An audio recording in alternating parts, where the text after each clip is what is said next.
अशहदु अन्ना मुहम्मदुर रसूलुल्लाह।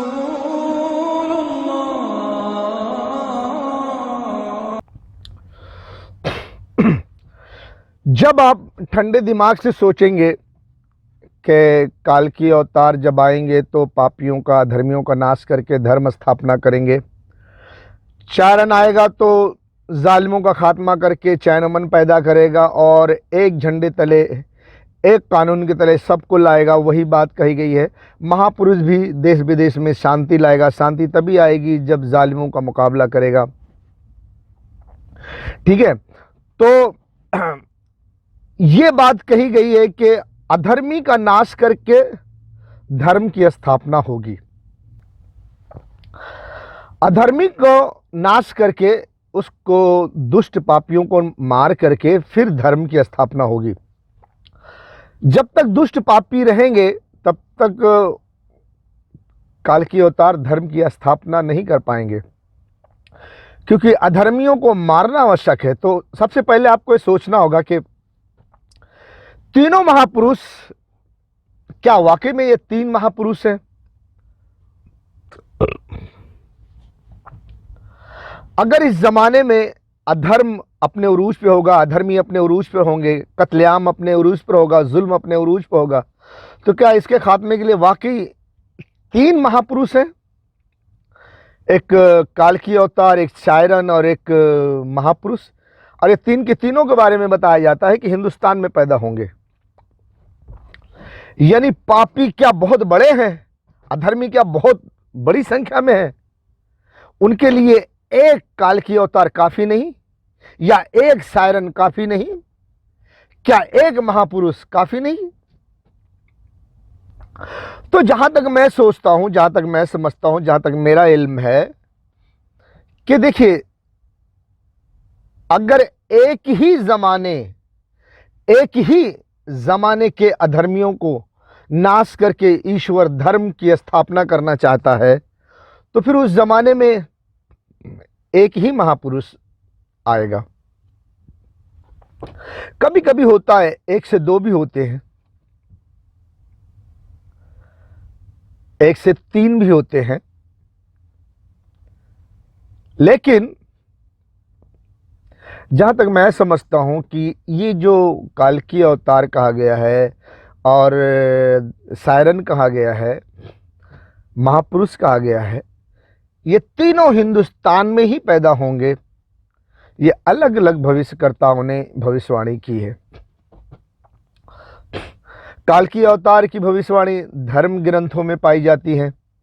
शायरन की भविष्यवाणी नास्त्रेदमस ने की है, जो फ्रांस के रहने वाले हैं। और महापुरुष की पेशनगोई भविष्यवाणी जय गुरुदेव महाराज ने किया है, जो कि उत्तर प्रदेश की मथुरा के रहने वाले हैं।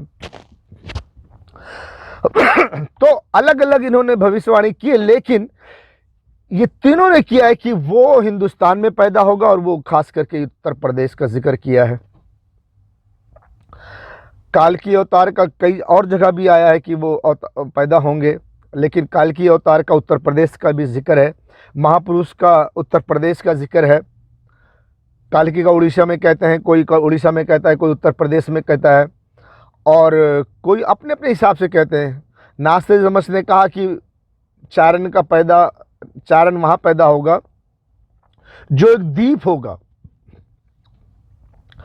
उनके मुताबिक चारों तरफ से पानी होगा, वहां जो द्वीप बनता है उस द्वीप में शायरन का उदय होगा, वहां पैदा होगा। लेकिन उन्होंने कुछ इस तरह से कहा है कि 5 जलधाराओं के द्वीप से शायरन सिलीन का उदय होगा।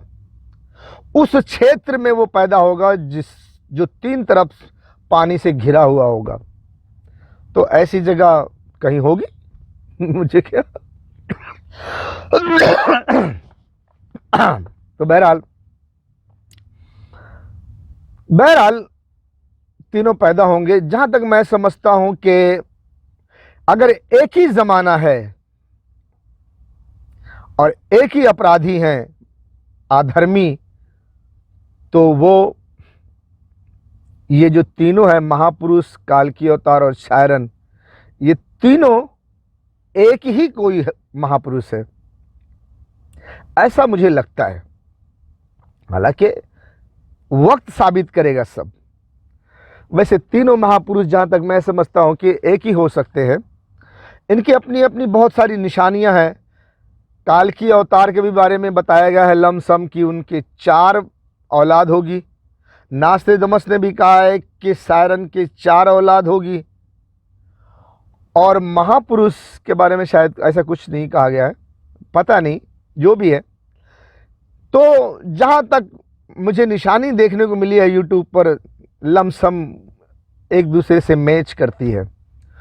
तो अलग भी हो सकते हैं, एक भी हो सकते हैं। जहाँ तक मैं समझता हूँ कि तीनों महाशय एक ही हैं, काल की अवतार भी, सायरन भी और महापुरुष भी।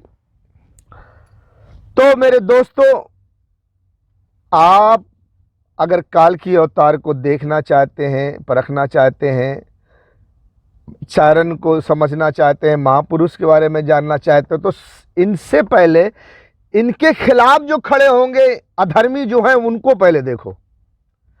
अधर्मी कौन है, पापी कौन है, दुष्ट कौन है। इस वक्त हुकूमत में कौन है जो पाप कर रहा है, इसको समझना पड़ेगा। क्या वो धार्मिक है या अधर्मी है। तो मैं यही समझाने के लिए तो बैठा हूं, तो मैं आपको समझा रहा हूं। मेरी ये जो अपनी पर्सनल राय है, आप अपने अपने हिसाब से सोचिए और फैसला कीजिए। ये जो हुकूमत है मोदी जी की, अमित शाह जी की, मोहन भागवत जी की, आदित्यनाथ योगी जी की, ये अधर्मी है। ये अधर्मी है और यही इन्हीं की वजह से ये संसार नष्ट होगा। इसके लिए, इनका सर्वनाश करने के लिए अवश्य काल की अवतार आएंगे। तो अगर आप काल की अवतार को देखना चाहते हो तो इन पापियों पर नजर जमा के बैठो। जब वो कहीं भी होंगे, आएंगे तो अधर्मी के पास ना, तो आप भले ना पहचानो काल की को, लेकिन वो आएंगे, अधर्मियों का नाश करेंगे। जब अधर्मियों का नाश होगा तो तुमको पता चल जाएगा। नाश तो हो गया, नाश किसका हुआ, अधर्मी का। ये लोग अधर्मी थे। नाश किसने किया, फलाने ने किया, तो हो सकता है वो काल की अवतार हो। अब क्या करेगा, अब वो धर्म की स्थापना करेगा। यही है ना तुम्हारे धर्म की किताब में कि पहले दुष्ट पापियों का, अधर्मियों का नाश होगा, फिर वो धर्म की स्थापना करेंगे। तो जिस दिन ये चारों महाशय जकड़ लिए जाएंगे, तब समझ लेना कि इनको जकड़ने वाला काल की अवतार है ना। बहरहाल, क्योंकि देखें, अब आप थोड़े से गुजरे हुए दिन में जाएं। हिंदुस्तान में विधान अब अगर थोड़ा पीछे जाते हैं तो हम आपको बताना चाहते हैं इशारा से, हिंदुस्तान में संविधान का कानून है। संविधान के कानून के तहत, मैं ज़्यादा मैं वकील तो हूँ नहीं, मैं एक ऐसी बात कर रहा हूँ, लमसम आप समझिए। कानून के दायरे में रहकर आप बड़े इंटेलिजेंट हो, पढ़े लिखे हो, मैं तो ज़्यादा पढ़ा लिखा नहीं हूँ। संविधान के कानून से चलता है। हुकूमत का काम है कोई भारत की सुरक्षा के लिए, भारत की आवाम की भलाई के लिए, उनकी बेहतरी के लिए कोई कानून बनाना और उस कानून के आधार पर लोगों की सुरक्षा करना। अगर कोई कानून हुकूमत बनाती है लोगों की सुरक्षा के लिए, लेकिन वो कानून लोगों को स्वीकार नहीं होता, अस्वीकार होता है, यानी वो कानून लोगों की भलाई के लिए नहीं होता, उसमें लोगों के लिए बहुत नुकसान ही नुकसान होता है, तो लोगों का हक है कि वो उसकी मुखालफत करें। हक है कि लोग उस कानून की मुखालफत करें। तो सरकार को भी चाहिए कि जब इतने लोग इस कानून की मुखालफत कर रहे हैं तो इस कानून को रद्द कर दो, क्योंकि हमारा मकसद है, हुकूमत सोचे कि हमारा मकसद है लोगों की भलाई करना। अगर उनको ये कानून गलत लग रहा है तो कैंसिल कर दो, बात खत्म हो गई। सच्चे भारत की सरकार और सच्चे भारत की जनता ऐसे होते हैं। देश की जनता को भी यह मालूम होना चाहिए कि सरकार जो हम पर कानून बनाएगी वो हमारे भलाई के लिए बनाएगी, जिससे हम सब भारतीय नागरिकों को फायदा पहुंचे। ऐसा कानून भारत सरकार बनाएगी, और भारत सरकार बनाएगी कानून तो ऐसा ही सोचकर कानून बनाएगी। तो जब दोनों ईमानदार होंगे तो आवाम जो है उसको मान लेगी। लेकिन यहां गड़बड़ जो होगी, सरकार गलत होगी, नाजायज कानून बनाकर जनता पे थोपना चाहेगी तो जनता उसे नहीं मानेगी, तो जनता उसकी मुखालफत करेगी। संविधान के मुताबिक जनता को हक है कि आप उसकी मुखालिफत करो। अब अगर सरकार मुखालिफत भी नहीं करने देती तो मतलब यह है कि सरकार जो है अधर्मी है, सरकार जो है गलत कानून बना रही है और इस कानून की मुखालिफत करने भी नहीं दे रही है, तो मतलब सरकार अपनी जबरदस्ती लागू कर रही है, तो मतलब वो अधर्मी है। वो खुद सरकार संविधान के कानून के खिलाफ है। तब समझ में आता है कि ये सरकार जो है, मुमकिन है कि ये वही अधर्मी सरकार हो जिसका जिक्र किताबों में आता है कि अधर्म का सर्वनाश करके धर्म की स्थापना होगी। तो पहले हिंदुस्तान में एक जीएसटी लागू हुआ, नोटबंदी की गई, एनआरसी लाया गया, किसानों के खिलाफ कानून बनाया गया, 4 साल के लिए, सिर्फ 4 साल के लिए फौजी को भर्ती करने का कानून बनाया गया ये कानून।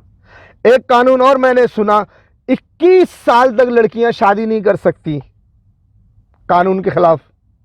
अब आप हमें बताएं, ये कानून, इतना कानून हम सिर्फ ले लेते हैं।